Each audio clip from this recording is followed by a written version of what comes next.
Vous nous rejoignez à l'instant, vous avez fait le meilleur choix, c'est celui de regarder Info TV et surtout de regarder votre émission Espace Miné. On vous le disait en ouverture dans le cadre de ce mardi entrepreneuriat, nous avons une interrogation. Comment formaliser, dans la formalisation des entreprises, y a-t-il des erreurs à éviter lorsque nous devons formaliser une entreprise? Y a-t-il des erreurs à éviter? Je vais d'abord passer la parole à Ibrahim Maxime Julien qui nous plante le décor. Alors, merci Père Faïssi pour la parole qui est passée. Formalisation des entreprises, quelles sont les erreurs à éviter? Déjà, il faudrait rappeler que la formalisation, c'est en fait le passage de l'informel vers le légal. C'est-à-dire qu'une entreprise qui n'était pas légale, qui décide de quitter de l'informel vers le légal, décide donc de passer à la formalisation. Et donc la formalisation, en réalité, c'est une décision stratégique. Mais on s'est rendu compte parfait ici qu'il y a beaucoup de personnes qui prennent la décision parce qu'on incite vers la formalisation, on mène des campagnes vers la formalisation, qui se précipitent dans la stratégie ou dans l'opération de la formalisation. Et l'une des premières erreurs justement qu'ils ont l'habitude d'utiliser pour cette implémentation-là, c'est qu'ils choisissent généralement par faire ici un statut juridique sans comprendre tous les contours qui tournent tout autour du statut juridique. Vous allez écouter quelqu'un qui va vous dire « Non, moi je vais créer une salle parce que mon ami a dit qu'il faut que je crée une salle. » On a dit que vraiment quand tu as un établissement, tu ne peux pas avoir des marchés de plus de 10 millions. Comme moi je vise des marchés de plus de 10 millions, il faut que je prenne une salle. Sauf qu'il ne sait pas que son activité n'est pas assez grande, assez consistante pour qu'il aille dans le régime fiscal des salles. Il ne sait pas qu'en réalité, vu la taille de ce qu'il est en train de faire, l'étape où il est, il n'est peut-être pas encouragé à aller se lancer là-bas. Il y a d'autres qui vont vous dire, non, moi je crois que vraiment, comme je veux pas, les Camerounais sont trop malhonnêtes, je vais avancer seul, je vais créer une entreprise individuelle. Or, il est porteur d'un projet en réalité où il est supposé lever des financements. Et dans cette dynamique-là, les statuts juridiques d'ordre individuel sont véritablement plus intéressants. Bref, les gens choisissent parce que le conseil d'un frère, le conseil d'un ami, le conseil d'un voisin et pas le conseil d'un expert. Or, à chaque forme juridique, il y a un poids de responsabilité qui descend sur le promoteur. À chaque forme juridique, il y a un poids fiscal, un cadre fiscal qui est adossé avec son niveau de structuration ou de taille en termes d'entreprise. Et la deuxième erreur que je vais ici mentionner parfois ici, c'est le fait qu'il y ait souvent beaucoup de personnes qui, lorsqu'ils créent des entreprises, décident de créer des associés fictifs. C'est-à-dire qu'on met le nom d'un cousin, on met le nom d'un ami, on met le nom d'une personne qui n'a rien fait du tout. Ensuite, quand l'argent commence à arriver, là on se rend compte que, écoutez, celui que vous avez désigné comme associé, là, il a des droits. Il a le droit des bénéfices. Il a le droit de vote, il a le droit de blocage, même s'il n'a rien fait. Vous l'avez désigné comme associé. Donc c'est une erreur que de désigner quelqu'un comme associé parce que vous voulez à tout prix respecter une forme juridique. Ça, c'est la deuxième erreur qui est la plus répandue. La troisième erreur, c'est qu'on oublie souvent parfois ici que lorsqu'on décide de formaliser l'entreprise, on a décidé.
Toutes nos excuses pour cette légère coupure. La société Néo a fait ce qu'elle sait faire le plus, c'est-à-dire couper l'électricité. Nous évoluons maintenant avec notre générateur. Et c'est Ibrahim qui avait la parole et qui nous disait ce qu'il fallait éviter lorsqu'il est question de formalisation d'une entreprise. Ibrahim, vous reprenez la parole et vous allez chuter.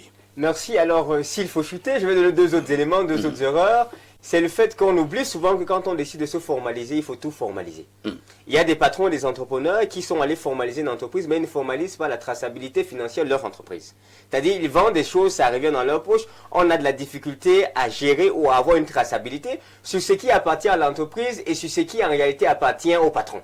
De telle sorte qu'en réalité, il a plombé l'entreprise dans la dynamique où, en termes d'investisseurs, en termes de partenaires, en termes de personnes qui vont apporter des apports, ils veulent la traçabilité financière. Même pour lever des fonds, il a déjà cloué son entreprise parce qu'il n'intègre pas bien ce qui entre exactement dans l'esprit de la formalisation.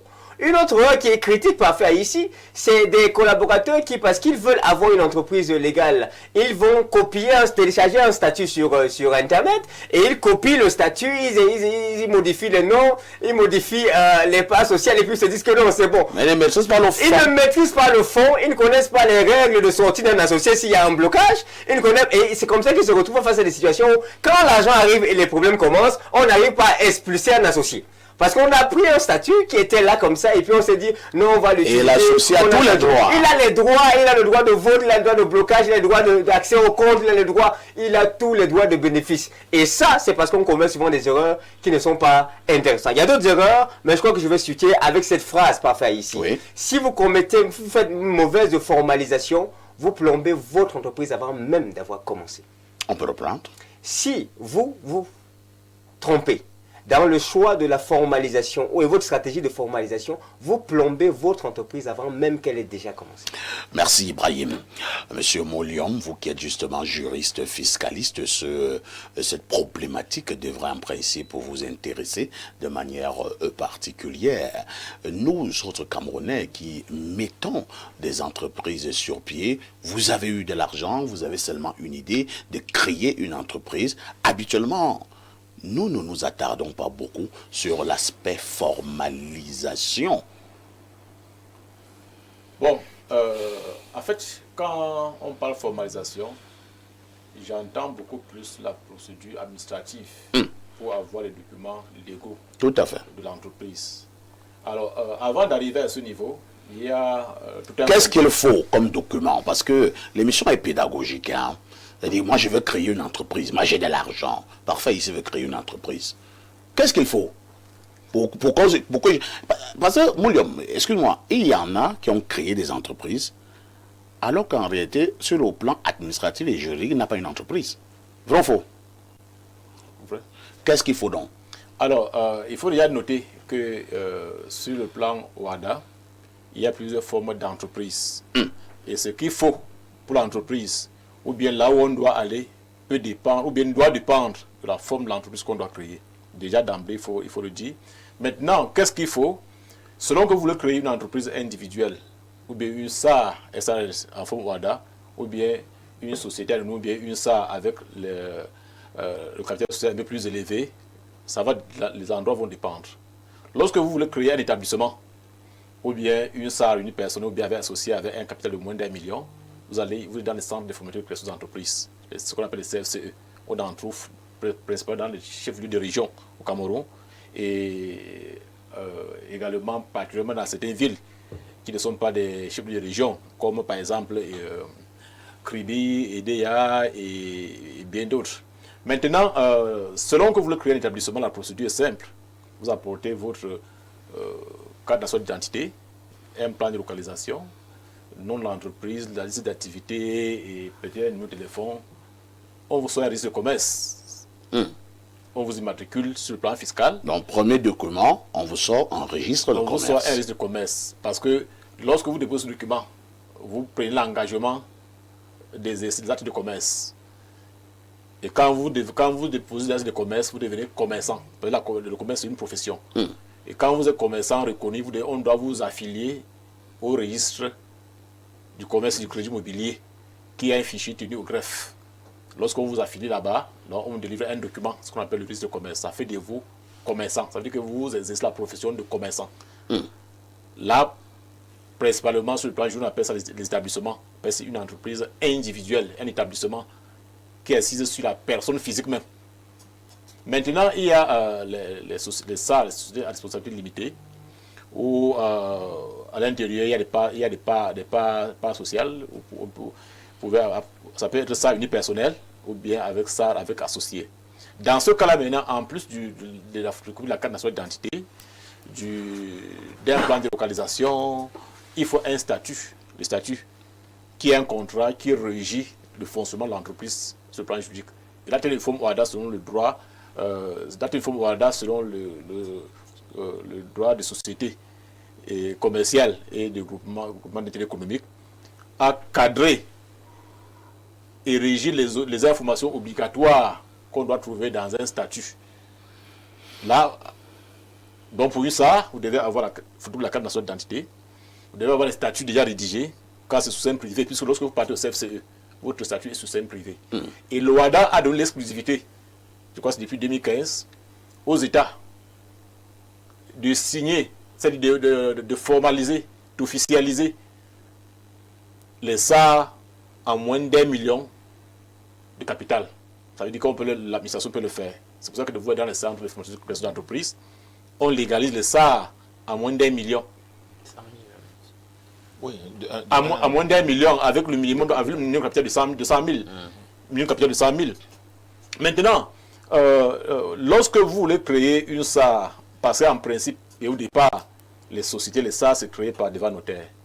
Parce que lorsque vous partez au CFCE, votre contrat est sous seing privé. Ce n'est pas un contrat par la forme notariée. Vous asseyez, vous rédigez votre contrat, et pour donner la valeur légale à votre contrat, ça doit passer à l'enregistrement. C'est pour ça qu'au CFCE, l'OHADA a donné... Vous dites que le CFCE, c'est quoi? Centre de formation de création d'entreprises. D'accord. Qu'on retrouve dans toutes les régions. Ce sont des structures mises sur pied par le ministère des Petites et Moyennes Entreprises, où on trouve à l'intérieur les responsables du ministère des PME pour les procédures administratives, le greffe pour la légalisation du registre de commerce. Auparavant, il y avait le service des impôts qui, avec le temps, finalement, ne trouve plus de place parce que, avec la digitalisation du système fiscal, il y a de moins en moins les impôts jouent de moins en moins de rôle dans ce centre-là. Donc, comme je disais, en principe, au départ, les sociétés devaient être créées exclusivement auprès des notaires, pas devant notaires. Mais avec l'évolution du temps, parce qu'il fallait améliorer le climat des affaires et faciliter les procédures aux usagers, l'OHADA a décidé donc de ramener le seuil de moins d'1 million à la formalisation dans les centres de création d'entreprises, les CFCE. Et maintenant, à plus d'1 million en principe, la procédure doit se faire par devant notaire. Très bien. Par devant notaire, ça veut dire que vous partez par devant notaire, celui qui rédige le contrat, procède tout, et puis procède à l'enregistrement, tout ça, ça se passe par devant notaire. Alors, nous allons donc nous résumer. Lorsque vous voulez donc mettre sur pied un établissement, vous aurez un registre de commerce. Par la suite, vous aurez quel autre document? Une attestation. Principalement, et ce qui est obligatoire, c'est le registre de commerce. C'est le registre de commerce. Parce que c'est ça qui est la tenue de l'entreprise, ça qui fait de vous commerçant. Maintenant, dans le centre de création d'entreprise, il y a un document qu'on appelle l'attestation de création d'entreprise, qui n'est plus une attestation qui justifie que vous avez créé l'entreprise. Oui. D'ailleurs, dans la procédure administrative au Cameroun, lorsqu'on vous demande votre dossier fiscal, on ne vous exige pas l'attestation de création d'entreprise. Donc le document le plus important, c'est l'immatriculation au registre de commerce, donc là, le registre de commerce qui est le plus important. Après ça, maintenant, ça c'est l'immatriculation administrative, ça c'est la formation administrative. Il faut donc sur le plan fiscal que vous soyez connu. La loi fiscale dit que lorsque vous vous lancez dans une activité commerciale, lucrative, vous avez 15 jours pour vous immatriculer, pour vous faire connaître par le fisc.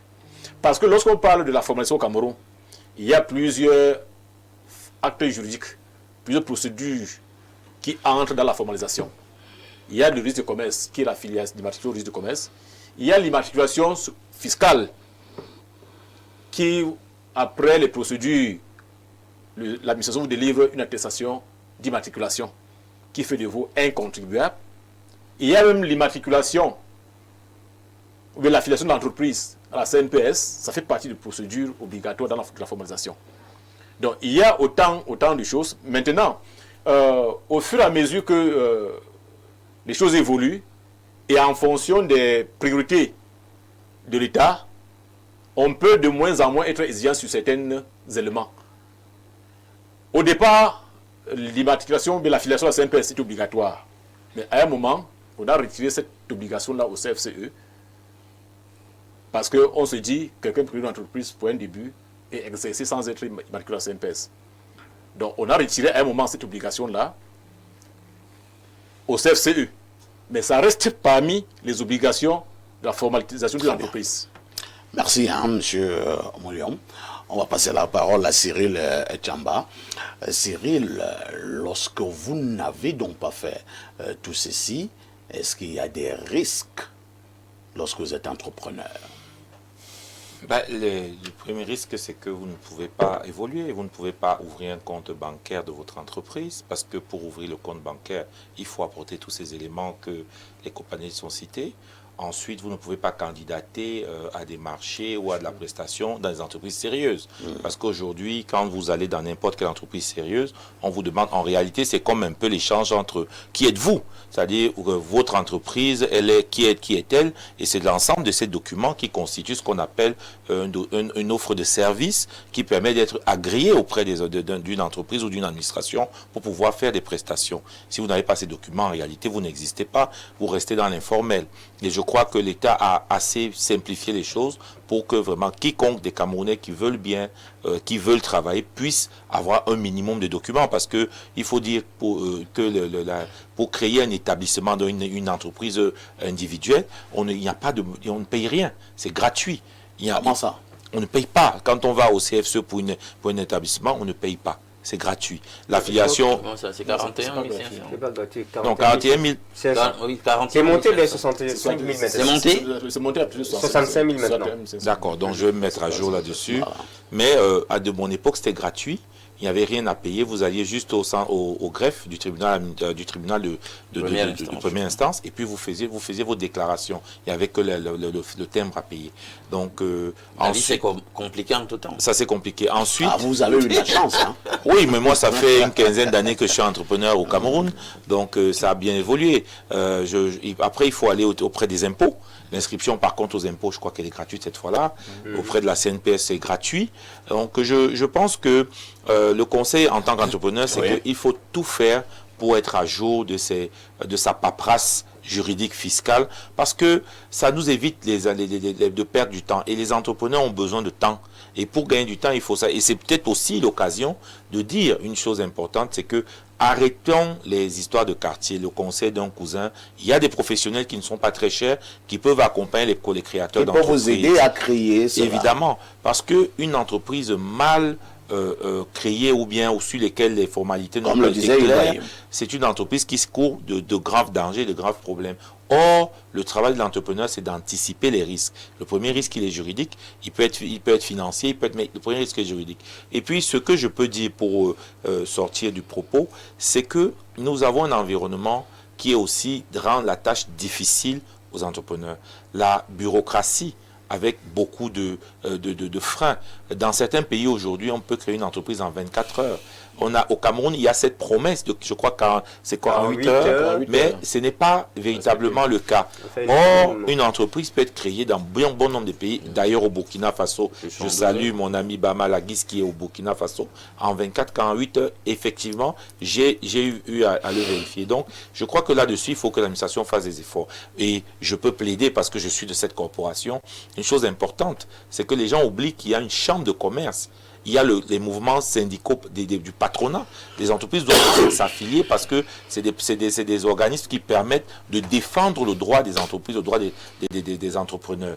Et surtout que l'État aussi regarde sur les délais de règlement des factures de ces prestataires. Parce que un des grands freins au développement de nos entreprises, c'est qu'elles sont souvent pas payées à temps et elles attendent trop longtemps pour recevoir leur règlement. Donc ça, c'est vraiment un plaidoyer pour dire qu'il faut que le ministre de l'administration des Finances regarde là-dessus. Les 90 jours de l'État, c'est déjà assez long. Il faudrait que cela soit respecté pour que les entreprises puissent avoir des ressources pour pouvoir se développer. Merci Cyril. Alain, donc nous parlons donc de cette formalisation ce matin et je pense que nous faisons un travail de sensibilisation énorme. Ils sont nombreux, comme je le disais tout à l'heure, qui ont même beaucoup d'argent, mais qui à un moment donné ne savent pas ce qu'il faut faire pour être en règle. Ou alors, d'autres n'arrivent pas à se faire assister. Lorsqu'on est un entrepreneur, est-ce qu'on ne devait pas dire ce matin qu'il est urgent d'avoir toujours un expert en la matière pour vous orienter? Par exemple, justement, un juriste et fiscaliste. Oh oui, on a comme ça en matière de fiscalité, déjà même pour notre plateau, M. Moulian qui est là. Tout à fait. En matière d'entrepreneuriat, on a Ibrahim qui est là. Donc toi-même, dans ta question, tu nous donnes démonstration que tu ne t'es pas positionné antinomiquement. Donc tu as fait des choses comme il fallait. Donc ça veut dire que... Rassure-toi. Voilà, même pour les entrepreneurs, donc, ils sont tenus d'avoir l'expertise qu'il faut. Mais vous savez donc quelles sont nos réalités. Hein? Vous avez vu la jonglerie tout à l'heure, j'ai tiqué. Quand on a dit qu'on permettait que sans être capable de cotiser à la CNP, personne te permet de te lancer. J'ai tiqué. Parce que c'est ça, parce que on veut faire un bien, mais qui par la chute va faire beaucoup de mal. Or, la plupart du temps, on veut aussi faire un bien, du genre, non, il faut se lancer, qu'importe la condition financière, la situation des liquidités, même si on n'a pas l'expertise qui nous accompagne, ou alors l'expertise, elle coûte cher d'après nous et on ne peut pas se la permettre, mais on voit bien que par la suite, ça peut nous rattraper, parce que là, on est dans la problématique de la formalisation, voilà, on est dans la problématique de la formalisation, donc de la norme, et on va constater que par la suite, vous allez créer, du fait que vous n'avez pas normalisé, des problèmes dont vous aurez des difficultés à corriger par la suite. C'est ça le problème parfait.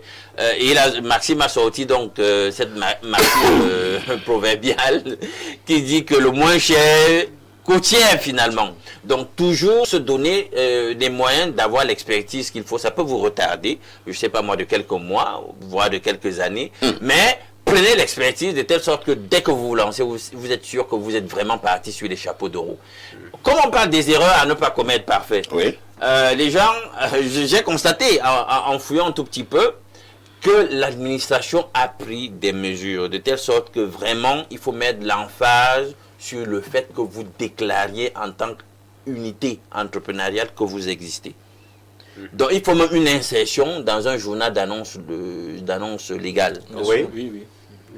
Vous devez communiquer pour dire à l'opinion que vous existez.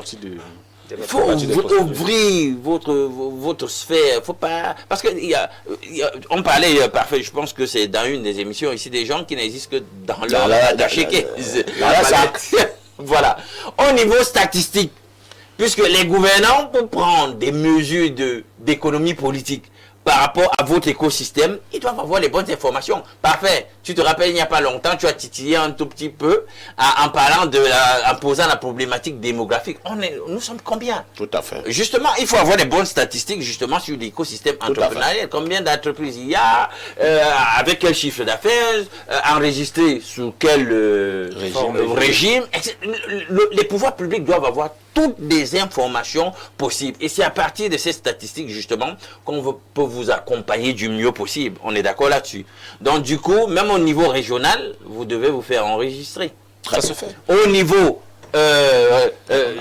notamment aussi, il faut exister au niveau du ministère du Travail. Ils doivent avoir des informations sur vous, que vous existez, etc. Donc, il faut cette chaîne de communication pour dire que vous existez en tant qu'entreprise et profiter de tous les bienfaits qui pourraient en découler. Merci Alain, oui, c'est il faut dire quelques secondes. Avant l'établissement, il y a ce qu'on appelle l'impôt libératoire pour les tout petits commerçants. C'est-à-dire ceux qui ne peuvent pas déclarer, peut-être qu'ils font du commerce, des vendeurs ambulants, peuvent faire des déclarations auprès des mairies aussi. C'était une précision à apporter parce que ça existe. Bonjour. Alors, c'est un message qui nous vient du +1 819. C'est un message qui nous vient du Canada. Bonjour, le sac des modérateurs. Le sac qui porte toutes les photocopies de la modération. Toi, le modérateur de tout temps, mais alors de tous les temps. Le seul unique qui nous restera quand les autres petits sacs auront pris la poudre d'escampette. Perfecto. Maintenant que le poste de consultant est désormais libre, j'entreprends de poser ma candidature.